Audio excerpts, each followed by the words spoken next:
In today's video, I'm going to show you how to remove banners from your Instagram profile. Let me show you what I'm talking about. This banner right here. If you want to remove it or delete it, let me show you how it's done. If you click on Edit Profile and go to the banner section, there's no option to remove it from there. To remove it, you have OI cancel the scheduled video, or if it's a fundraiser, you have to delete it. For a scheduled live video like this one, just click on the plus icon at the bottom of your profile. Then click on Live, and after that, click on the Schedule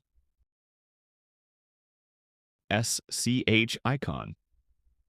Next, click on the three dots in front of the live video, select Edit, and then click on Cancel Live Video. Finally, click on OK to cancel it. Once you cancel it, the banner will be removed from your Instagram profile. If it's a fundraiser, just delete it. If you found this video helpful, smash the like button and subscribe to my channel for more amazing videos like this.